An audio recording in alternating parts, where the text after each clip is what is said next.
How Mitakuyepi. Hello, everyone.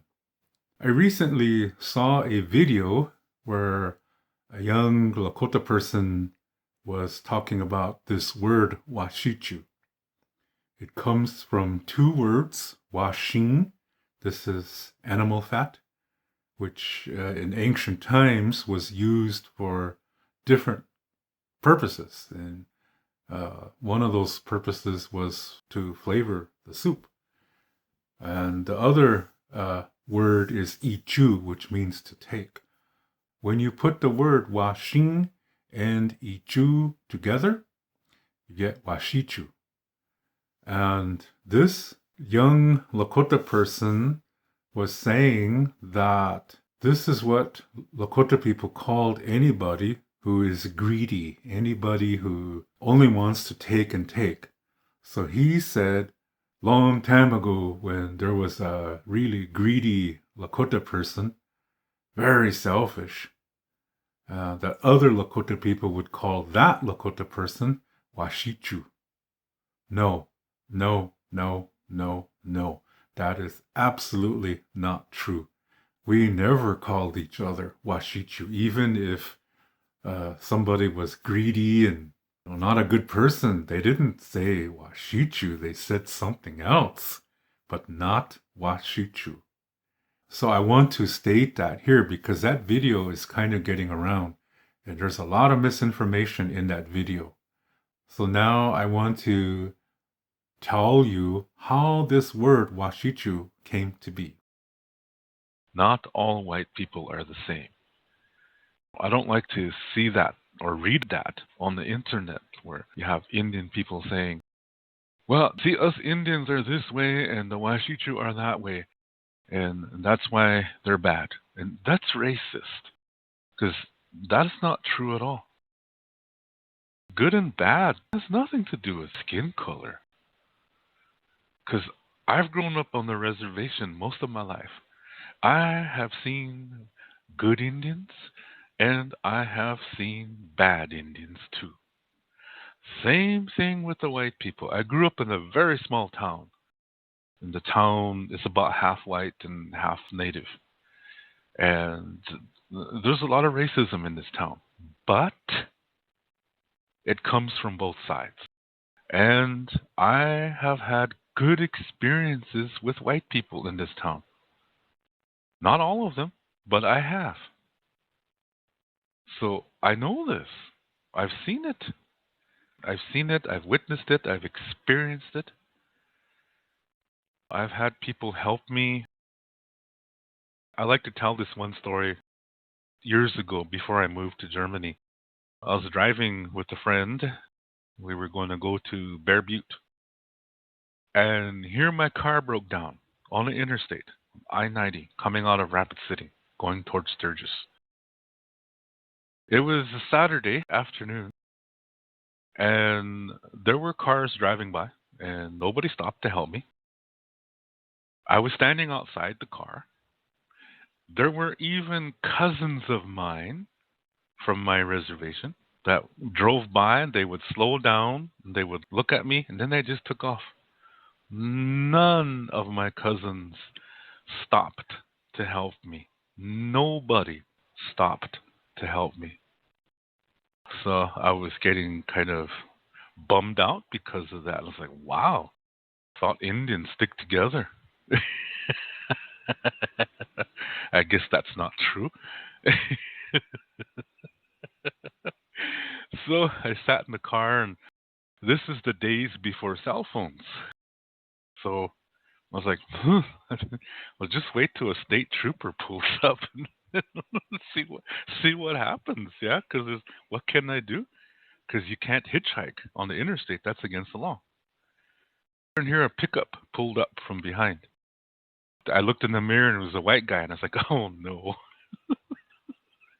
Oh, shoot, a redneck guy's pulling up. No, man, this don't look too good, yeah? And guy came out, and I got out of the car, and he said, oh, it looks like you're having some difficulties. I said, yeah. So I popped open the hood, and he took a look at it, and he said, yeah, I don't know too much about cars, but He said, it looks like you have some oil leaking pretty bad, he said. And I said, yeah, I don't understand that. I said, because I just had an oil change not too long ago. And he said, well, maybe the mechanics didn't do something right. So I said, it's possible. So he said, I can take you to a telephone and maybe you can call AAA or somebody or something. So I said, yeah, I have an uncle who lives nearby. And so he said, okay. He said, well, why don't you guys come in? I'll take you to the nearest telephone and call your uncle and get some help. So I said, okay. So he took us to a truck stop and he fed us. Yeah, I called my uncle and told him what happened. My uncle said, I can be there in a half hour. So I said, okay, cool. So I told him which truck stop I'm at and stuff like that. So he said, okay, I'll see you in about a half hour. So I said, okay. So I told that to this white guy. He was a cowboy. He's a rancher. Old guy. And so he bought us lunch and talked with us for a while. He wanted to make sure we're okay. He wasn't going to leave until my uncle arrived. And so he stayed with us. We visited for a while. We were talking about the weather and things like that. He was a really nice guy. And then, 30 minutes later, my uncle showed up and he came in. And so this old guy said, oh, okay, looks like your uncle is here. And I hope everything continues on the upside for you, he said. And I thanked the guy, man. I shook his hand and I said, oh, don't worry about it. No problem, he said. And my friend shook his hand too, and he liked that. And then he went about his way, yeah? And so my uncle took us to where the car was, and he had a tow truck. So he hooked up the car and took us to safety. So, my friends, you cannot tell me Wasicu people are bad. Because in this story, no Lakota people stopped to help me. And instead, a white guy stopped and he helped me. And my uncle is a white man. He married my mother's sister. And my uncle is a good man. And that was a white man. Okay? So, all you Indians out there, when you're saying that white people are bad, think twice about that, because what you're really saying is a racist thing. Not all white people are the same. Usually people who think like that are closed-minded. All they know is the reservation. They've never been off the reservation. If they have, they haven't been off too long. Maybe they just go shop in some city or something, but they never really lived off the reservation. I'll give you another example. Historical. Here in Europe, in the United Kingdom, you have several countries involved. You have England, Wales, Scotland, Northern Ireland, and at one time, the Republic of Ireland. That's the south part of the island. And this used to be the United Kingdom. And there is a difference in these people. Irish people and Scottish people are not the same as British people. The Irish people and Scottish people were oppressed by the British. The British treated the Irish and Scottish people just like the way America treated Indian people. And Irish people and Scottish people are tribal people. They come from the Celtic people. British people don't come from that. British people come from the Germanic tribes. Irish people and Scottish people are descendants of the Celtic culture. They all look white, okay? But they're not the same. England oppressed the hell out of Ireland and Scotland too. Even to this day, Scottish people, for example, they call the British flag the butcher's apron. So you see, even among this group, there are differences. So not all white people are the same. Then I like to talk about my friends in Switzerland. These people live in nature. They live in the mountains for the summer, and they really, really live in nature. They know the clouds. Like if the clouds are doing certain things, they know what the weather's going to be like the next day. They can calculate the weather for the next day depending on what the clouds look like right now. That's in tune with nature. And I guarantee you, most Indian people can't do that. And also, go to the reservation. I invite anybody, go to a reservation and drive through the towns. You're going to see trash all over the place. Does that sound like people who are at one with the earth? Does that sound like people who say they love Grandmother Earth, but yet they trash up the earth? When the res mechanics are changing oil, they just dump the oil in a certain place. They don't realize that that oil is going to eventually seep into the water system underground, but they don't care. Most Indians don't even give it about the environment. Because if they did, I guarantee you that camp that was set up in Cannibal, North Dakota would have been 10 times bigger than it was. Nobody gave a shit about the environment until these oil companies started coming around. I know this because I lived there. So you cannot tell me all Indians are good, because it's not true. Good and bad does not belong to a skin color. Absolutely not. It's something I always want to say because I just want people to be aware that the racism is also coming from Indians too. It's not just coming from white people. It's also coming from Indians. So I really don't like it when Indian people write things on Facebook like, well, you know, that's the way white people are. That's the way the Wasicu are. And they say the word Wasicu as if it's a bad word. And it's not. The word means fat takers, but people create really racist stories behind that. And that's not even true at all. In the Lakota way, when you have a name for a group of people, usually there's a really funny story behind it. The reason why is because humor is crucial to our existence. When you can tease yourself, it shows you how emotionally healthy you are. And it's a way to extend fellowship to other people by getting them to laugh and relax and to start a good conversation. We're not serious all the time. Humor is really, really important. Almost all names for different Lakota groups have a funny story behind it.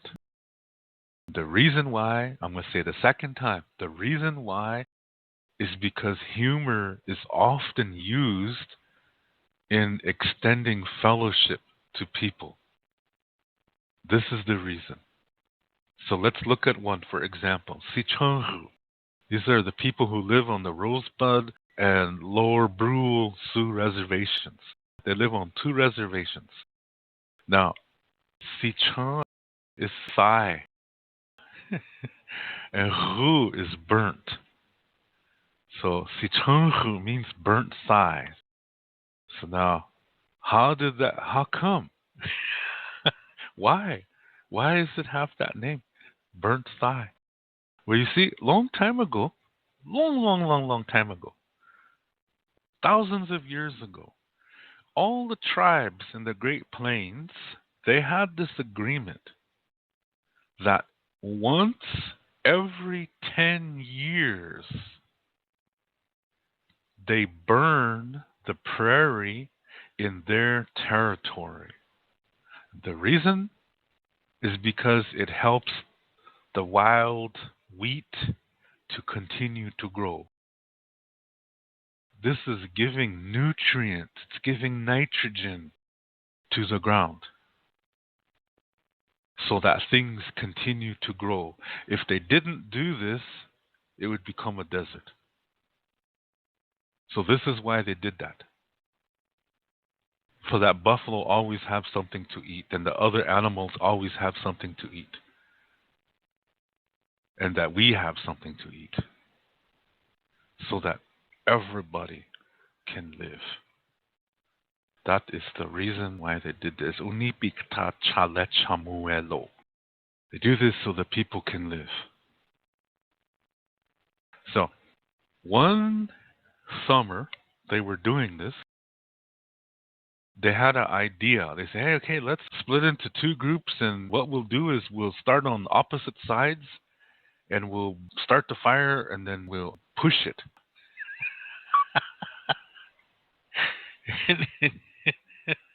And here it something went wrong. Somebody had trouble with left and right. But they ended up burning themselves into a circle. Yeah. The fire was all around them, and they bumped into each other, and they said, hey, what are you guys doing here? You're supposed to be over there.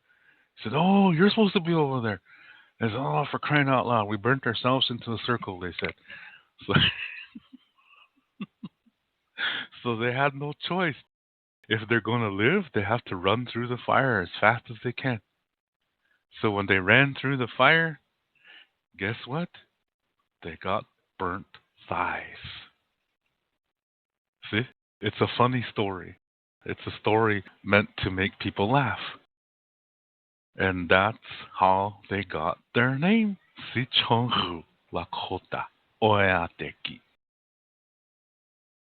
So, you see, the humor is often used in making a name for a group of people. And it's used in a way to extend fellowship to others. Really old Lakota naming custom. Today, most people don't know that. Okay, so when they were making the word for white people, they used this same concept. Just like for the word Sicangu has a funny story. So the Lakota people created a funny story for making a name for white people. And the reason why was to extend fellowship. The same concept. So in this story, two white guys were on a wagon train that was heading out to Oregon. And for some reason, these two guys woke up and maybe they got drunk or something. And I don't know, maybe they were at Brokeback Mountain. Or someplace like that. These two guys woke up in the afternoon.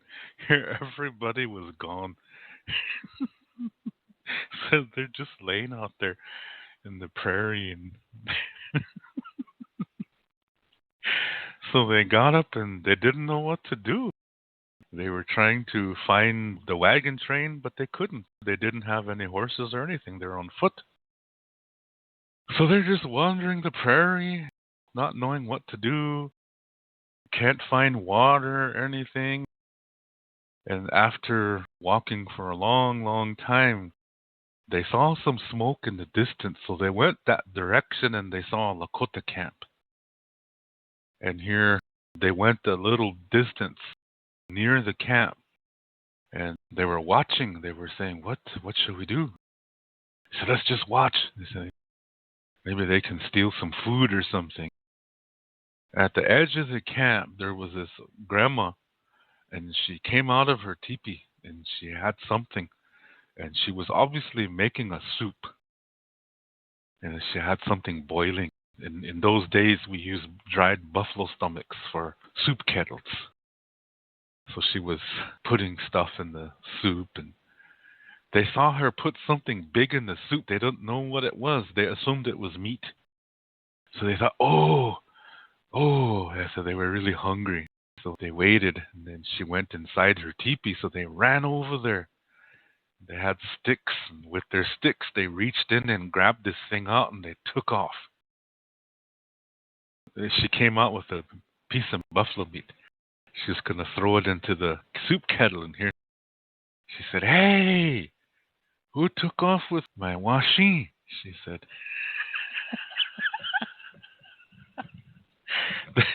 Washing is animal fat. They use that to flavor the soup. So she was hollering around, so everybody came running to her teepee, and they said, "What happened?" They said, "Somebody stole my washi," she said. So they were looking around, and there somebody saw these two guys running in the distance, and they had something on the stick, and they had it up in the air. They're really running, and they all started laughing, and said those two guys probably thought they had a piece of meat in here. All that time, all they had was fat.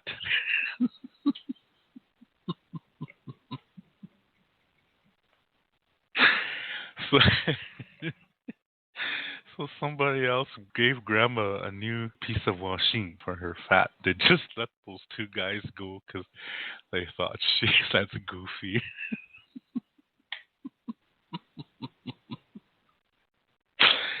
So now let's look at this in Lakota. I said before, washing is animal fat. It's not like when a person is fat. That's chepa. That's something different. I'm talking about animal fat. That's called washing. Washing. Ichu means to take. You put those two words together, washing plus ichu equals washichu. That's how the word came to be, through a funny story. And again, the story is used not to make fun, but to extend fellowship. Just like the word Sicangu, what I told you just a while ago. The same thing. Same concept. So the word Wasicu is not a bad word. Now, some Lakota races, they like to say, yeah, it means fat takers. That's because white people take everything. They even take the fat. See, that's a racist thing to say. And that's not how this word was created. So when Lakota people are using the word Washichu in a derogatory way, they're disrespecting the ancestors who created that word because they did not create that word in hatred.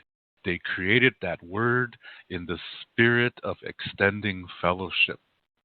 So all you Lakota people listening, if you use the word Washichu in a bad way, means that you're disrespecting your ancestors. And maybe you should learn how to speak your own language. Because that's another question, too. People say they're Lakota, but what if you don't speak your language? Are you really Lakota if you don't speak your language? Because, see, language and culture are connected. You cannot have one without the other. You need both. It's just like you need to inhale and exhale to live.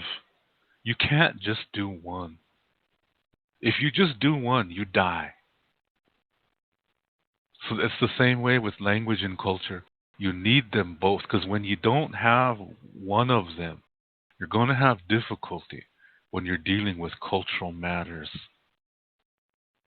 This is what my mom used to always say, is that if you're going to speak Lakota, you have to think Lakota. That means you got to know the perspective.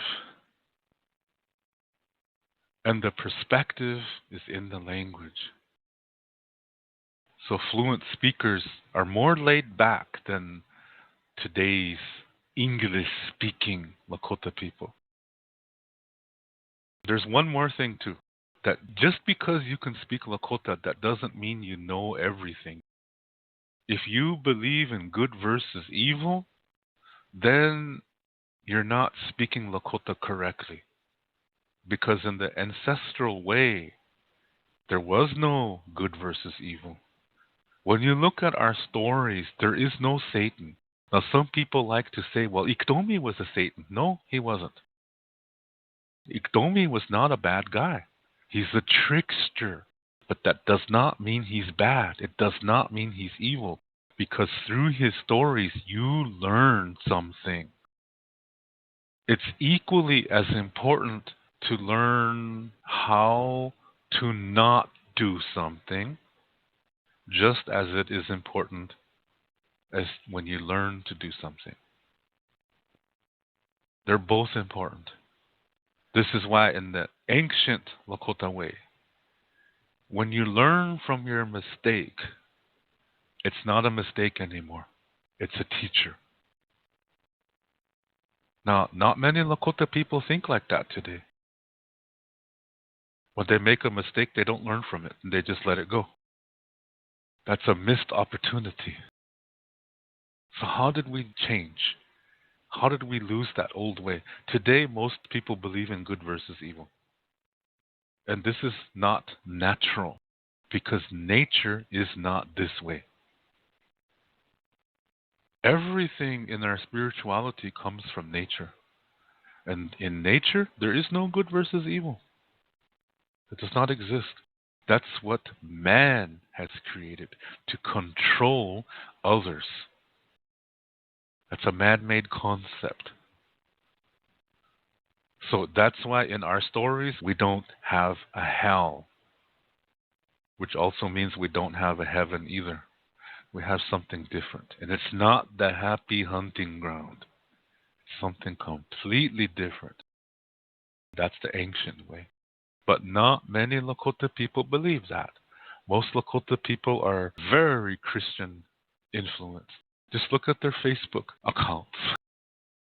Wakatanka has blessed me today. Wakatanka is not God, but most Lakota people think it is. Wakatanka is an organization, and there's more than one. There's several organizations, and they're each called Wakatanka. The reason why is the goal is the same, but they operate in different ways. Neither one is more important than the other. There's no good versus evil. They just do things different. So we really do not have a one God concept. That doesn't exist. In the Lakota ancient way, there's at least 3 perspectives to everything. And because of that, there's no good versus evil. But in the man-made modern thinking, there's only 2. So most Indians today, they think in this 2-perspective system. So most Indians are either Christian or they're Christian influenced today. But in the ancient way, before European contact, we didn't see it like that. Because we've gone through some experiences in our history that changed our way of thinking from what I just described to something that is more close-minded. You cannot define nature. Nature just is. It just happens. Sometimes we don't understand it, but that's okay as long as we learn from it. That's the most important thing. But when you make fun of somebody just because they're not like you, that means you're scared of them. That means you're scared, period. So, young Native people today really think they're proud to be Indian, proud to be Native, but they make fun of people that don't fit their Christian way of thinking. See how stupid that is? That is incredibly stupid. I really don't like seeing that when Native people say, well, that's the way of the Wasicu. Well, those Wasicu people are that way. Well, that's how come they're Wasicu. That's racism. And when you are racist, you do not really see all of reality. You're not really living in reality. You're closed-minded. This is not the way of our ancestors. I see that so much. And to me, it's sad because it's showing me that we hate others just because of the color of their skin when our ancestors were not this way. Back in the late 1800s, when we were placed on reservations, there were prison camps in the beginning. And this is a situation where we couldn't leave. We were not allowed to hunt. Our knives and guns were taken from us. And we were only allowed to eat whatever the American government gave to us, which was really no good food. The quality of the food was okay when it left places like Chicago and stuff like that. But once it got to some of these train stations between there and the reservation, a lot of these handlers would sell it. And then they would buy old food and put that in there instead, and these middlemen would make a lot of money. So what we got on a reservation was bullshit food. It was really no good. And we ended up getting all kinds of diseases like heart diseases, hypertension, diabetes, things like that. And then at the same time, our language and ceremonies were declared illegal by the United States. So we were hit physically, spiritually, and emotionally. Soon after that, our minds became weak. These are the 4 parts of the self. So with the 4 parts of the self being sick, we lost our connection to our sacred center. So we started to focus on communicating away from that. And then the priests came from the various churches, and they learned our ways and said that since our ways conflict with the Bible, that our ways are evil, that they come from Satan. They come from the devil. So in our weakened states, we slowly began to accept that. Now, another thing is that there were some Lakota people that didn't want to accept that. They wanted to hang on to the traditional Lakota Star Knowledge ways. And if they revolted, they were sent to a mental hospital in Canton, South Dakota, which was set up for all reluctant Indians in America that did not want to become Christianized. They were sent there. And these church priests also committed the medicine men, medicine women, holy men, holy women. They committed all of them to these mental asylums too. This way, the people would not go to them for help, that they would come to the churches. They wanted the Indian people to only go to the priests and not their traditional healers. So they sent the healers to this mental asylum to die. And if you are radical, you were sent there to die too. So while this is happening, the priests are saying to Indian people, if you believe our way, we will help your children. And so it was a very, very dire straits time. And so a lot of Indians became Christians because of that. Like I said, we were weak-minded too at that point. And those who stuck it out, there were people who refused to accept Christianity, but they went to church anyway. What they were doing was they were putting up a candy store front. On the outside, they were acting like good little Christian Indians, but on the inside they weren't. They were Star Knowledge people. They did this because they didn't want to get sent to that mental asylum to die. That's sad, isn't it? But that's part of what happened back then. And it's because of these people who maintained this knowledge in secret. Thanks to them, they passed it down to certain people, like me, and we still have this knowledge.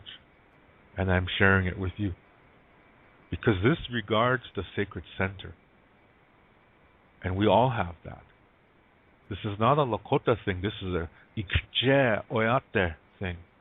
Ikje Oyate means human being. When you live this way, you communicate as a human, not as a Lakota, not as a German or a Japanese or an African. You communicate as a human. That's really important to know. So, that's how it was back then. Now remember I said that the priest said to the Indians, "We will help your children." So, they took the children away from the parents, sent them to boarding school hundreds of miles away, where these children were tortured to speak only English and learn the civilized Christian way. If they spoke about home, they were tortured. These schools didn't do background checks in those days. The pay was really low. So they got really no good teachers in these schools. A lot of these teachers were sadistic. They got sexual pleasure from torturing people. And here, this is like summer holiday camp for them. And the same thing for perverts. A lot of perverts now had their pick of the litter. And they could get away with it. That's what happened. A lot of these children were murdered. They were killed. They were raped. They were molested. And there's a lot of unmarked graves near these schools. Not all these children are accounted for. So, those who made it through, what they learned was whatever they saw. Because a lot of these children never went back home. They were told by the priests that their families had died and that there was nobody there. And that broke their hearts. This is why some of these children, they were so sad they couldn't eat. And they ended up starving themselves to death. And those who made it through, like I said, they didn't really survive because they were not able to process all these emotional traumas that they experienced. They didn't know how, because the only adults that were around them were these unhealthy, abusive people, teachers, dorm matrons, cooks, janitors, priests. They were all unhealthy to them. That's all they knew. They learned how to become victims, and they learned how to become abusers to those who they considered weaker than themselves. So they didn't really survive. A lot of these children that made it through these schools, they had a lot of traumas that they didn't know how to deal with, because all they saw was abuse. That's what they learned. There was no adult healthy role models to emulate. And remember I said these children were told that their families were all dead. So they didn't go back during summer holiday. They just stayed at these schools and worked. So when they left these schools, they tried to live in mainstream America. Nobody accepted them. They would say, you're a heathen. You're a dirty Indian. So they couldn't even get jobs off the reservation. And when they went back to the reservation, to their people, they ran into more problems. Many, many times they were not even accepted by their own people, because their own people were saying, you're too white. You act like a white man. So they're caught in between. So a lot of them turned to alcohol to try to hide all of it, to try to forget everything. They turned to alcohol, and then later drugs. There were some who tried to make it. They married each other because they knew each other went through the same thing. And they didn't want their children to go through what they went through. So they didn't teach them the language. They didn't teach them the culture. Those children, the children of these first generation boarding school people, Those children are today's elders. When they were born, they didn't learn the language. They didn't learn Lakota Star knowledge. They never got the opportunity to. When you look at an old person on the reservation today, they're not the connection to the ancient past. No, they were born in a Christian background at a time when the reservations were strongly Christian. So this is what happened. That's a native experience that a lot of people don't realize. This is what happened all over America and Canada too.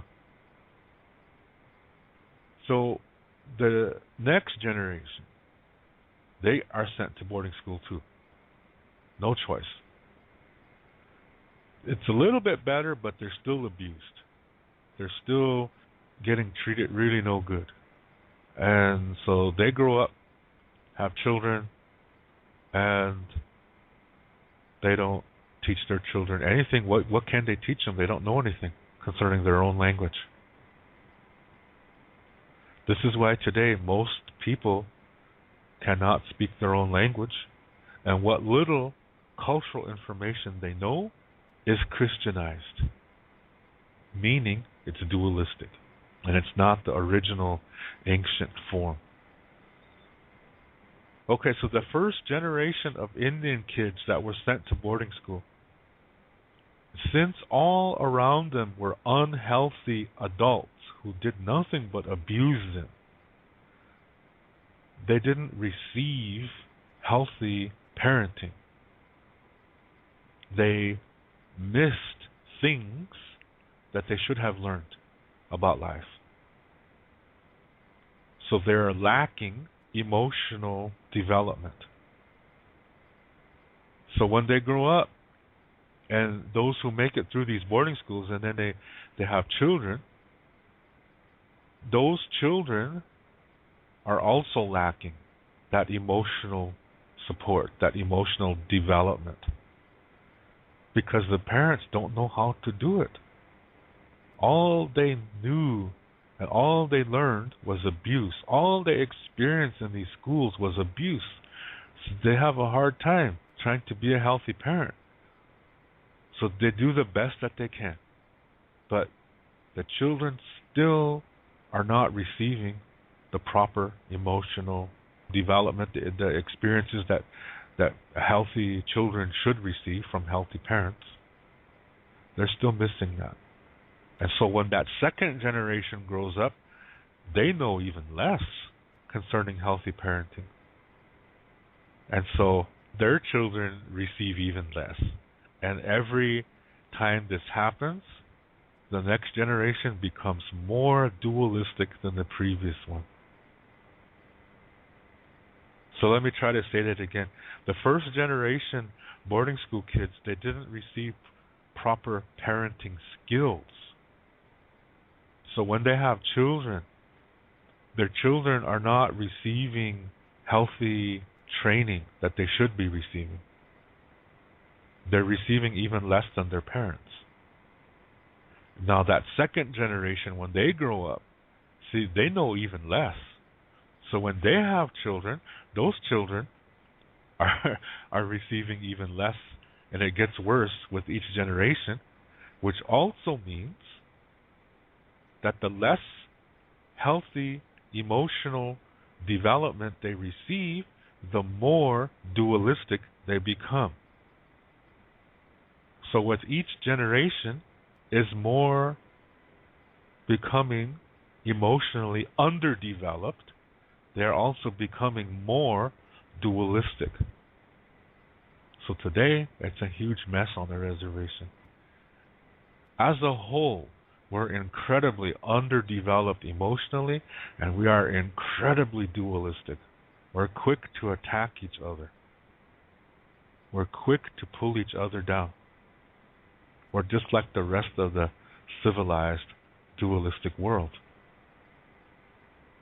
Notice I didn't say white man, because this is all over the world. It's not just among white countries. It's all over the world. Wherever there is a dualistic ideology, where one gender is considered less than and property of the other gender, you're going to have incredibly underdeveloped emotional people, which equals incredibly dualistic people. And that is unhealthy. So that started by the time of the late 1800s on the reservation. I invite you to come visit my website at wolakota7.com. You can see the address on the screen, and here you can learn about the books that I've written and also some of the services that I offer. For example, spiritual consultation and Lakota language lessons. And you can see the books that I wrote, and one of them, called Kea and Matho Stonehearts, I wrote with my wife. And if you would like to order these books or order any of my services, you can see all the information on the screen. And for more questions, please write to me at the email address that you see at the bottom right of the screen. I'd like to thank you all for watching my Lakota Language YouTube channel. And I hope you're getting information that can help you in learning the language. And the best way to learn Lakota language is to also learn the culture of the language, because a lot of the language rules are based on cultural and spiritual concepts.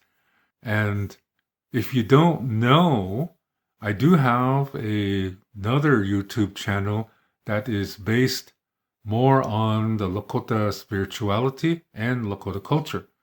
And I'm going to put a link to that channel in the video description. So if you don't know about my other channel on Lakota spirituality, I invite you to come visit and check out the information that I have there. I got a lot of videos and also some songs, traditional songs and contemporary songs. Yeah, so I invite you to visit my other channel. Everything is a circle. There is no end. So that's why we say until next time, which in Lakota is Doksha Ake. And with that, I will catch you in the next video.